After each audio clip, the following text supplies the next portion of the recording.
দিনে যেমন তেমন, সন্ধ্যা হলেই বাড়ে উৎপাত।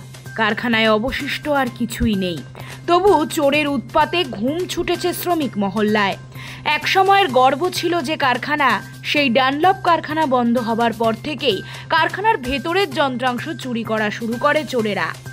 এক দশকের বেশি সময় ধরেই বন্ধ রয়েছে হুগলির সাহাগঞ্জের ডানলপ কারখানা, দেশের প্রথম টায়ার কারখানা। কারখানার ভগ্নাংশ যেটুকু অবশিষ্ট ছিল তাও 2017 সালে হাইকোর্ট লিকুইডেশনের নির্দেশে দেওয়ার পর নিলাম হয় কারখানার যন্ত্রাংশ, ফলে ফাঁকা হয়ে যায় কারখানা। এখন শ্মশান ঘিরে রাখার মতো উঁচু পাঁচিল দিয়ে ঘেরা কারখানা চত্বর, তাই এবার কারখানার শ্রমিক মহল্লায় হানা দিচ্ছে চোরের দল।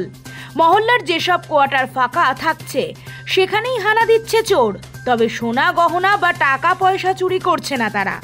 বাড়ির পাখা থেকে আসবাবপত্র, এমনকি চুরি করছে ডানলপ অ্যাসিস্টের ভিতরে থাকা ইলেকট্রিকের তামার তার। আতঙ্কে রয়েছেন শ্রমিক মহল্লার বাসিন্দারা জানান, কোয়ার্টার ফাঁকা রেখে কোথাও যাওয়া যায় না। সামান্য কিছু কাজে চুচুড়া যেতে হলেও ভয় লাগে তাদের। একটু ফাঁকা পেলেই বাড়ির আসবাবপত্র চুরি করে নিয়ে যাচ্ছে চোরেরা। বাসিন্দারা তাই আবেদন জানিয়েছেন অধিক পুলিশি প্রহরার। Bureau report, Nobel Bangla.